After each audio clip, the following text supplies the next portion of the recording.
ღირებულებითი განათლების პროექტის ფარგლებში პროგრამაში მონაწილე სასულიერო პირებისთვის სერტიფიკატების გადაცემის მორიგი ღონისძიება გაიმართა. ცერემონია საქართველოს ეროვნულ ბიბლიოთეკაში შედგა. სერტიფიკატები გადაეცათ იმ სასულიერო პირებს, რომლებმაც აღნიშნული პროექტის ფარგლებში ტრენინგების კურსი წარმატებით გაიარეს და სხვადასხვა სკოლაში ღირებულებითი განათლების კლუბები უნდა დააფუძნონ. პროექტს ამ დროისთვის 7 ეპარქია შეუერთდა, კერძოდ სენაკისა და ჩხოროწყუს, ზუგდიდისა და ცაიშის, სურამისა და ხაშურის, გორისა და ატენის, ვანისა და ბაღდათის, სამთავისისა და კასპის და ბოლნისის, რომელთა სასულიერო პირებს მოსწავლეებთან თავისუფალი ფორმატით შეხვედრების ორგანიზების უფლება მიეცათ სკოლის სურვილის შემთხვევაში. ღონისძიებაზე სიტყვით გამოვიდა საპატრიარქოს საზოგადოებასთან ურთიერთობის სამსახურის ხელმძღვანელი დეკანოზი ანდრია ჯაღმაიძე. მან პროექტის მნიშვნელობასა და სამუშაო სპეციფიკაზე ისაუბრა. ღონისძიების მონაწილეებს სიტყვით მიმართა წმინდა მიქაელ მთავარანგელოზის სახელობის ტაძრის წინამძღვარმა დეკანოზმა ალექსანდრე გალდავამ. სასულიერო პირმა შემეცნებით საგანმანათლებლო ღონისძიებების შესახებ ისაუბრა. ღონისძიებას საპატრიარქოს საზოგადოებასთან ურთიერთობის სამსახურის ხელმძღვანელის მოადგილე დეკანოზი გურამ ჭარელაშვილი, სხვა სასულიერო პირები, მასწავლებელთა პროფესიული განვითარების ეროვნული ცენტრის არაფორმალური განათლების პროგრამის ხელმძღვანელი ანი კუდუხაშვილი, სხვადასხვა სკოლის დირექტორები და პედაგოგები ესწრებოდნენ. მოგესალმებით, ძვირფასო მამებო, მოგესალმებით, ძვირფასო სტუმრებო, სკოლის დირექტორებო, საჯარო სკოლის დირექტორებო, განათლების სამინისტროს წარმომადგენლებს მივესალმები და გადმოგცემთ კათოლიკოს პატრიარქის ლოცვა კურთხევას, მეუფე შიოს ლოცვა კურთხევას. დღევანდელი დღე შედგა და ვარ ძალიან მოხარული, რომ ამ პროექტის მნიშვნელოვანი ნაწილი უკვე შედგა, წინ რა თქმა უნდა ბევრი გვაქვს სამუშაო და სიხარული მინდა გაგიზიაროთ ჩვენი სამწლიანი შრომის შედეგია, რაც დღეს სახეზე გვაქვს.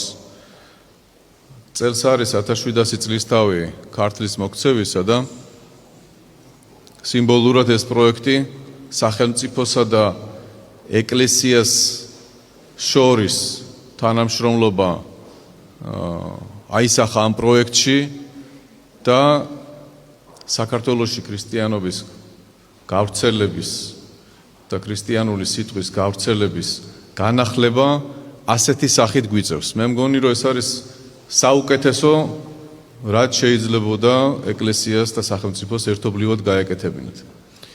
ჩვენ ყველანი კარგად ვიაზრებთ, რომ ქრისტიანობა იმდენად ბევრ რამეს შეიცავს თავის თავში, იმდენად ძლიერი სიტყვა, რომ საუკუნეების მანძილზე აღარ დარჩა არც ერთი სფერო, სადაც ქრისტიანული სიტყვა არ იყოს გაზავებული. კულტურა იქნება ეს, ხელოვნება იქნება ეს, თუ მეცნიერება იქნება ეს. და დღევანდელ დღეს, თუნდაც ურწმუნო ადამიანი კულტურულად რომ ჩაითვალოს, მან საფუძვლები უნდა იცოდეს ქრისტიანული მოძღვრებისა, ქრისტიანული კულტურისა. და აი ჩვენ ძალიან დიდი ხნის წვეთის შემდეგ შევძელით მოგვემზადებინა პროგრამა და მომზადებულიყავით თავად იმისათვის, რომ სასკოლო პროცესში შესაძლებელი ყოფილიყო საღვთო სიტყვის სასულიერო პირის მიერ შეტანა და ქადაგება.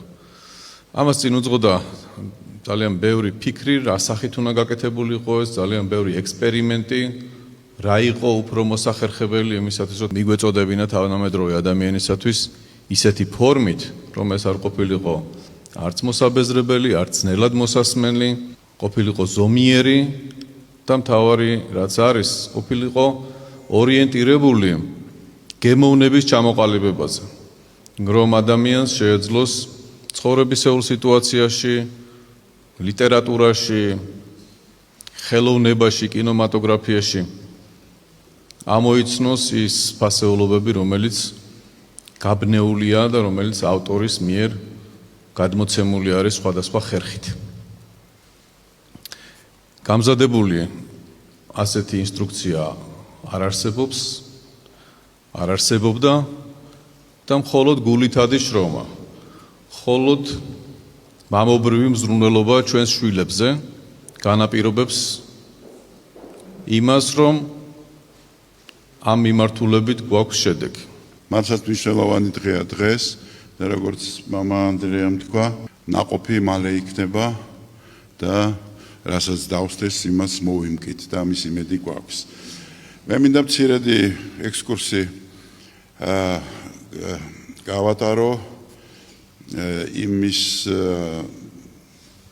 საილუსტრაციოდ, როგორ მოვედით აქამდე, ეს ერთ დღეში არ მომხდარა ეს ყველაფერი და წლების წინ, მოკლედ, დავიწყეთ ზრუნვა იმისთვის, რომ რაღაცნაირად პატრიარქის იუბილეი იყო, საიუბილეო თარიღები იყო და მოვიფიქრეთ, რომ მოდით პატრიარქის მიერ შერაცხული წმინდანები, მის პატრიარქობის დროს შერაცხილი წმინდანები, მოდი გავაცოცხლოთ ხალხის წინაშე და მეტი ინფორმაციული გავხადოთ ეს უწმინდესის ეს თავარი მნიშვნელოვანი წამოწყება და დავიწყეთ ესეთი კონფერენციების ტიპის, რაღაც ღონისძიებების ტიპის სამეცნიერო უფრო კუთხით ჩატარებები, სადაც მონაწილეობდნენ ღრმადპატივცემული მეცნიერები, ასევე ის ხალხი, ვინც დაკავშირებული იყო ამა თუ იმ წმინდანის ცხოვრებასთან, მასზე ნამუშევარი ჰქონდა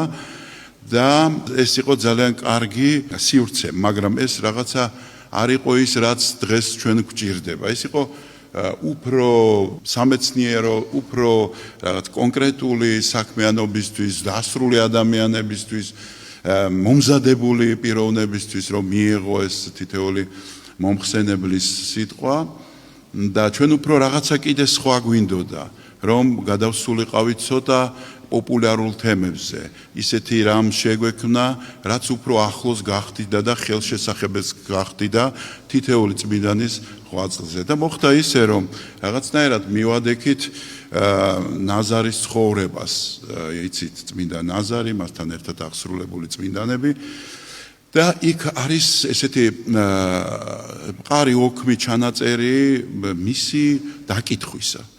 და ვთქვით, რომ მოდი აბა ეს დაკითხვა გავაცოცხლოთ. თვითონ აი წარმოიდგინეთ, ტექსტია მისი და აი გამომძიებელის თუ ჯალათის და აი საუბარი მოდი გავაცოცხლოთ.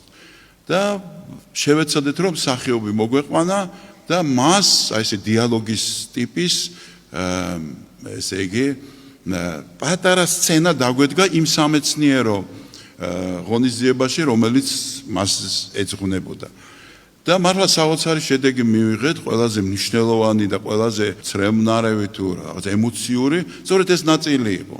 დასასრულს მე მინდა კიდევ ერთხელ მადლობა გადაუხადო მეუფე შიოს, რომელიც უშუალოდ არის ჩართული აი ამ პროგრამის შექმნა შემუშავებაში და განათლების სამინისტროს წარმომადგენლებს, რომლებიც ჩვენი მოძღვრებისთვის პედაგოგიური უნარების შესაძენად არ ზოგავენ თავს აი ამ ტრენინგებზე. აღსანიშნავია, რომ პროექტი ღირებულებითი განათლება საქართველოს საპატრიარქოს საზოგადოებასთან ურთიერთობის სამსახურის ორგანიზებითა და განათლების მეცნიერებისა და ახალგაზრდობის სამინისტროს მხარდაჭერით ხორციელდება. საპილოტედ თავდაპირველად შეირჩა თბილისის 20 საჯარო სკოლა, სადაც ღირებულებითი განათლების 40-მდე კლუბი ჩამოყალიბდა. ამ დროისთვის პროექტში 1000-ზე მეტი მოსწავლეა ჩართული. განათლების სამინისტრომ უკვე დაამტკიცა ღირებულებითი განათლების ხელშეწყობის პროგრამა და ახალი სასწავლო წლიდან თბილისში უკვე 50 სკოლაშია წარმოდგენილი. წელს ოფიციალურად განათლების სამინისტრომ დაამტკიცა ღირებულებითი განათლების ხელშეწყობის პროგრამა და ეს არის ძალიან მნიშვნელოვანი მოვლენა. ოფიციალურად სკოლებში ქრისტიანულ საფუძველზე იწყება სწავლება კლუბური ფორმატის სახით, სადაც ქრისტიანული ღირებულებების შესახებ ბავშვებს ექნებათ მოძღვრებთან საუბარი. აქ არის სხვადასხვა აქტივობები ამ პროექტში ჩადებული. ეს არის ძალიან მნიშვნელოვანი ნაბიჯი. სიმბოლურია, რომ ქართლის მოქცევის 1700 წლის თავს დაემთხვა სახელმწიფოსა და ეკლესიის ერთობლივი პროექტი ქრისტიანული განათლების შესახებ. ძალიან მნიშვნელოვანი არის, რომ სასულიერო პირებმა, რომლებიც შედიან სკოლაში, მიიღეს განათლების სამინისტროს სერტიფიკატები, ეს არის სერტიფიცირებული კონტინგენტი მათ აქვს სპეციალური ტრენინგ მოდულები გავლილი, რაც გულისხმობს მეთოდიკის შესწავლას და ზოგადად პედაგოგიური უნარების ათვისებას, ასე რომ სამწლიანი შრომის შედეგი ის არის, რომ 50 კლუბი წელს უკვე გაიხსნება, რასაც შემდგომში კიდევ მოყვება ამ კლუბების გამრავლება. ნიშანდობლივი არის ისიც, რომ წელს უკვე ეპარქიებში ხდება ამ კლუბების დაფუძნება. დღეს ამ შეხვედრაზე ეპარქიის წარმომადგენლები იყვნენ, სასულიერო პირები, რომლებმაც ასევე მიიღეს ეს სერტიფიკატები. უსურვებთ მათ წარმატებას და ჩვენს მოსწავლეებს უსურვებთ, რომ იყვნენ გულისხმიერნი იმ სწავლებისადმი, რაც ქრისტიანულ მოძღვრებაში არის გადმოცემული. დღევანდელ ღონისძიებაზე სერტიფიკატები გადაეცათ იმ დარჩენილ 25 კლუბს, რომელმაც უკვე მიიღო უფლება სკოლაში დააფუძნეს ღირებულებითი კლუბი.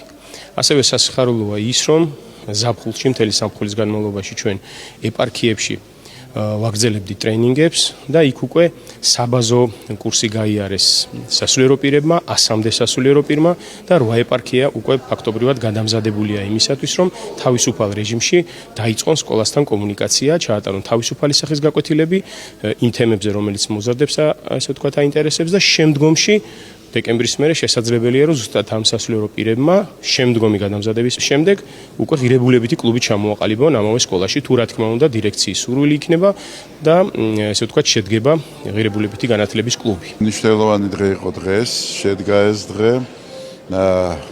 ძალიან კარგია, როცა ეკლესია და განათლების სამინისტრო ერთად საერთო საქმეს აკეთებენ, სახელმწიფო და ეკლესია. ჩვენი ბავშვების მომავალი ჩვენს ხელთ არის, როგორ იქნება მათი ხვალინდელი დღე და ჩვენ შევძელით და ის გზა ვიპოვეთ უმოკლესი, რომლითაც ძალიან უშუალოდ მივდივართ ბავშვის გულამდე, მის ცნობიერებამდე და ის რომ განათლება მხოლოდ წიგნიერება არ არის, არამედ განათლება არის პირველ რიგში სულის წვრთნა და შემდეგ უკვე ყველაფერი დანარჩენი. აი ამ საქმეს სწორედ ეს პათოსი ადასტურებს და ჩვენთვის ძალიან მნიშვნელოვანია მომავალი თავრობა იყოს სულიერად და გონებრივად გაბწყინებული, რასაც თვითონ ქრისტეს სინათლე თქვია, რასაც განათლება ქვია, ნამდვილი ადამიანი უნდა იყოს განათლებული ქრისტეს სინათლით. მადლობა ღმერთს, რომ დღეს არსებობს იმის შესაძლებლობა, რომ სკოლებში ისწავლებოდეს ღირებულებითი განათლება და ბავშვებამდე ღვთისმსიტყვა მივიდეს სხვადასხვა ფორმით, რაც უკვე თბილისის ფარგლებში დაწყებულია და ნელ-ნელა რეგიონებში ამის შესაძლებლობა სასულიერო პირებს მიეცემათ. უკვე მოხდა მომზადება სასულიერო პირებისა ამ კუთხით და დღევანდელ დღეს გადაეცათ სერტიფიკატები. მადლობა ყველას, ვინც ორგანიზება გაუკეთა ამ საღამოს და ძალიან სტამბისტავი იყო პირადად ჩემთვის. ამისთვის ვემზადებოდი მთელი 1 წელი, შარშან გავიარეთ კურსი და დღეს მადლობა უფალს მოგვეცა სერტიფიკატები და 92 საჯარო სკოლაში უკვე ჩამოყალიბდა 2 კლუბი და მადლობა დირექციას ამისთვის, მხარდაჭერისთვის და სულ ხა 2 დღეში პარასკევს დღეს შევხვდებით ბავშვებს და მოლოდონი ჩვენს დიდი გვაქვს და ბავშვებსაც ძალიან დიდი აქვს და ინებოს უფალი რომ ეს ჩვენი ერთობლივი ეს ურთიერთობა დიდ ნაყოფს გამოიღებს, შედეგს გამოიღებს და ამ შედეგით ვფიქრობ რომ თითოეული ჩვენთაგანი გავიხარებთ, იმიტომ რომ ღირებულებებზე საუბარი მოზარდებთან ბავშვებთან ეს უპირველესი თითოეული ჩვენთაგანის ვალია და ამის შესაძლებლობა რო გვეცლება, მადლობა ჩვენს მოწმინდეს, მადლობა განათლების სამინისტროს, რომ ეს დიდი ასპარეზი მოგცა ჩვენ სასულიერო პირებს.